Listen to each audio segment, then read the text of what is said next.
बिस्मिल्लाहिर्रहमानिर्रहीम। प्यारे साथियों, मैं हता डब्बीर मनीर अहमद भट्टी एडवोकेट लाहौर तहसील मॉडल टाउन से। आज 10 जनवरी है, बरोज़ बुध। आज का दिन बहुत अच्छा गुज़रा। मेरी दुआ है कि अल्लाह ताला आपको भी तंदुरुस्ती सेहत दे और आपके गिरद नवा में सब खैरियत हो। आज 2-3 खबरें आपके गोश गुजार करनी हैं। एक ये है कि आज 10 जनवरी थी और आज लाहौर बार ने लाहौर बार अवान अदल में तालाबंदी की गई। तालाबंदी इस वजह से की गई कि वो लोग नहीं चाहते कि तहसील मॉडल टाउन में जजेस हजरात बैठें अपना काम करें। वो नहीं चाहते कि काना या दूसरे दूर दराज इलाकों से आने वाले लोग वो इतना लंबा सफ़र करके अवान अदल जाएं और वहाँ पे उन लोगों की मुनाफली कैद रहे। वो नहीं चाहते कि किसी आम आदमी को कोई सहूलत हो, वो नहीं चाहते कि किसी वकील को कोई फ़ायदा हो। सिर्फ हमारे कुछ नादान दोस्त जिनके ज़हन में ये है कि रिज़्क़ अल्लाह की बजाय शायद कोई और देता है, तो उन्हें ये नहीं पता कि रिज़्क़ अल्लाह की तरफ से लिखा गया है और रिज़्क़ अल्लाह पाक ही देता है। अल्लाह पाक के सिवा कोई रिज़्क़ देने वाला नहीं। तो काम मॉडल टाउन में हो, काम कैंट में हो, काम ज़िला कचहरी में हो, वो उसी को मिलना है जिसके मुकद्दरों में अल्लाह ताला ने रोज़ी लिखी है। लेकिन पता नहीं क्यों उनके दिल में एक ये है और बहाना ये बनाया जाता है, चंद एक लोगों को फ़ायदा होता है। पूरे लाहौर में 15 से 20 लोग ऐसे हैं कि जिनके पेट में मरोड़ उठता है और वो कहते हैं कि मॉडल टाउन कचहरी में जजेस ना बैठें और नोटिफिकेशन वापस हो। क्यों?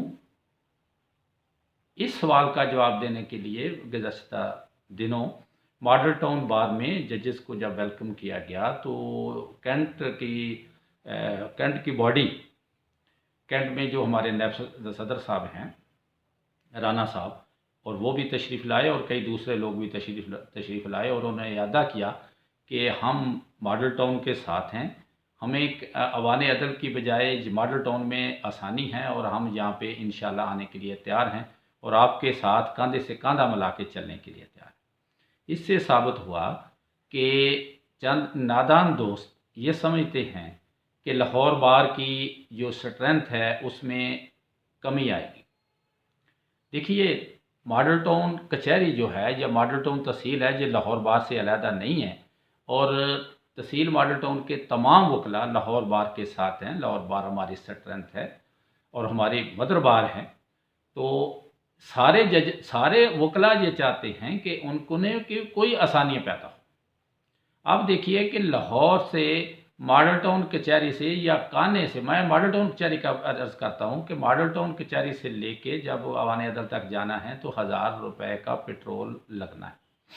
तो इस तरह आप समझ लें कि 30,000 की एक वकील के लिए बचत है और उसमें जो हमारा क्लाइंट है जो काने से, वो कसूर डिस्ट्रिक्ट के बॉर्डर से आता है।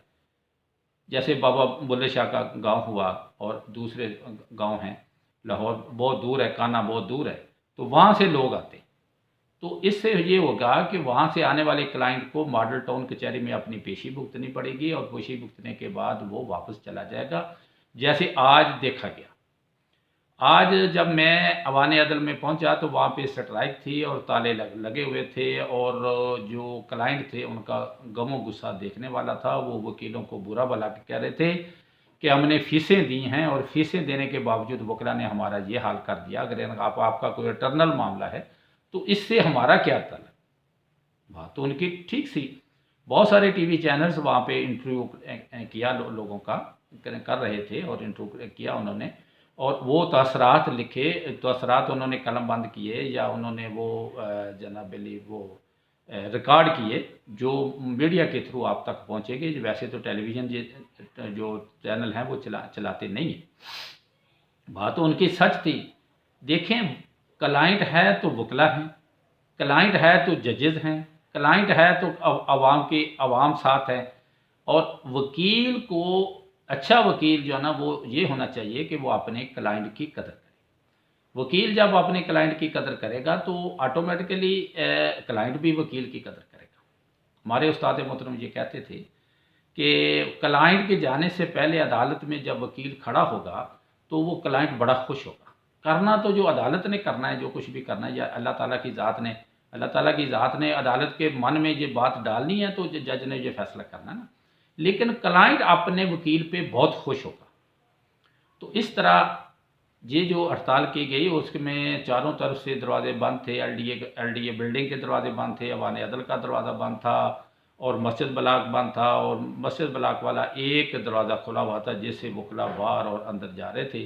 अंदर जब गए तो तमाम ताले थे। इंतहाई अफसोसनाक बात थी। वो क्लाइंट को तो अंदर जाने ही नहीं दिया गया। जिनके लिए कचहरियाँ बनी, जो फीस देता है उसका क्या क्या कसूर। दूसरा, मैं जब ज़िला कचहरी गया तो ज़िला कचहरी में काम मामूल के मुताबिक जारी था। वहाँ पे कोई स्ट्राइक नहीं थी, कोई तालाबंदी नहीं थी, कोई कुछ नहीं था। इस तरह जब मैं वापस मॉडल टाउन में आया तो मॉडल टाउन में हंसी खुशी लोग अपनी तरीक़ों पे आ रहे हैं, जा रहे हैं, और एक जश्न का सा समा होता है। क्लाइंट बहुत खुश होता है जब उन्हें पता चलता है कि मेरा केस इधर आ गया।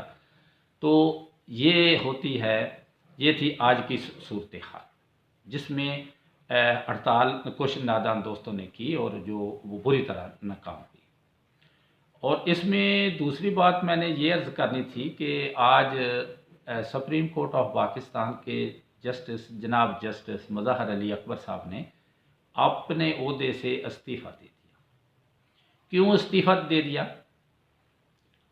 इसलिए कि मेरी पेंशन बच जाए, मेरी मरात बच जाए और रिटायर्ड जस्टिस का नाम मेरे नाम के साथ रहे।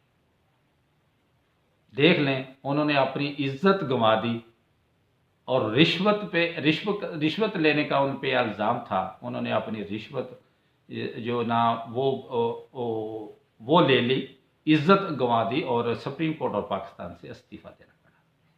कितनी बड़ी बात है। एक जस्टिस जो सुप्रीम कोर्ट ऑफ पाकिस्तान का है उस पर ये एलिगेशन लगे, और ये एलिगेशन लगाए थे जनाब दाऊद अहमद साहब। मियाँ दाऊद अहमद साहब हमारे बहुत प्यारे दोस्त हैं और उन्होंने प्रैक्टिस शुरू की है।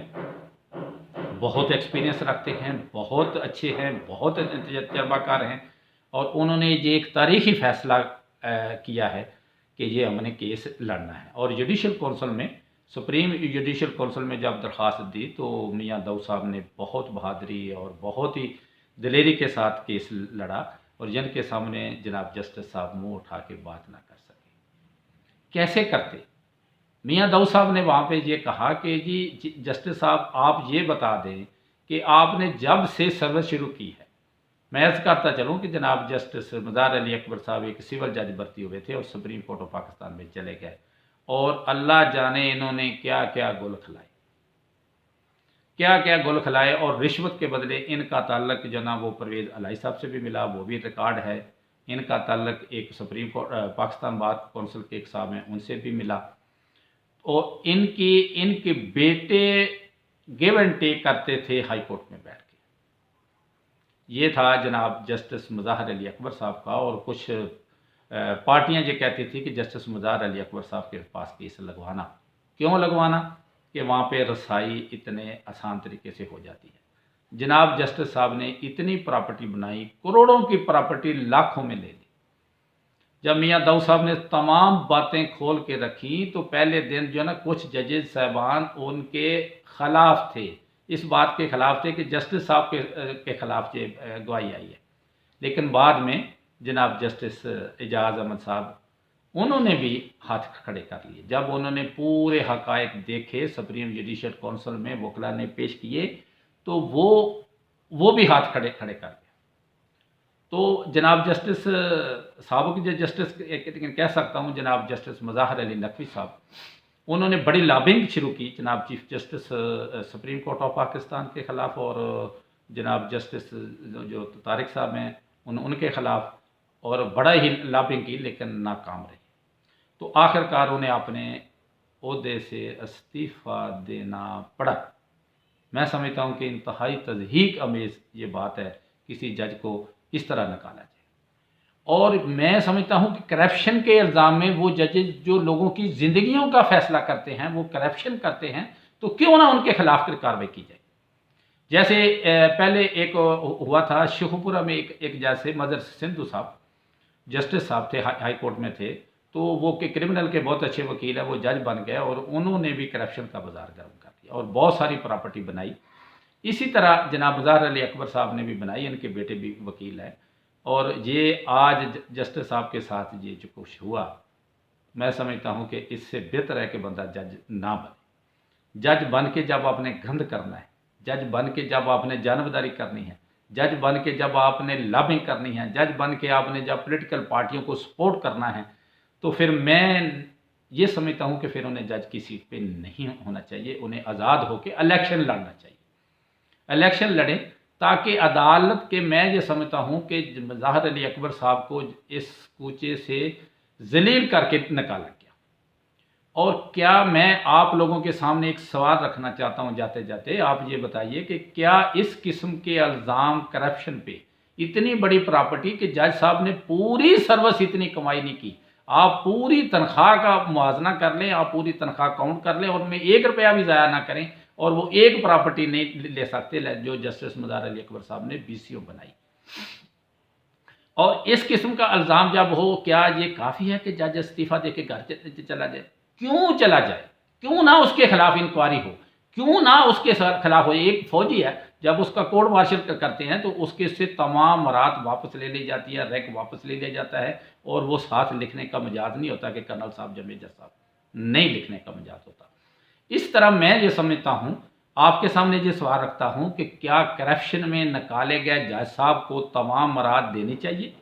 क्या उसने क्या गुल खिलाए कि उसे तमाम मराद दी जाए? उसने क्या अच्छे काम किए कि उनके साथ जस्टिस रिटायर्ड लिखा जाए? क्या ये बनता है? और मैं ये समझता हूँ कि पूरे पाकिस्तान के वकला को ये एहतजाज करना चाहिए। ये बहुत गलत रवायत है। मुज़ाहर अली जो मदर सदू साहब से शेखुपुरा में प्रैक्टिस करते हैं, अब अभी भी प्रैक्टिस करते हैं, और उन्होंने ना भी करें तो उन्होंने बहुत सारी प्रॉपर्टी बना ली। तो ये थी आज की अफसोसनाक खबर जनाब जस्टिस मुज़ाहर अली नकवी साहब के बारे में। तो मेरी अमर रिक्वेस्ट है कि आप अपनी राय ज़रूर दें कि क्या जस्टिस साहब के ख़िलाफ़ इंक्वायरी होनी चाहिए, क्या जस्टिस साहब को कैफरे किरदार तक पहुँचाना चाहिए या इसी तरह छोड़ देना चाहिए। Thank you.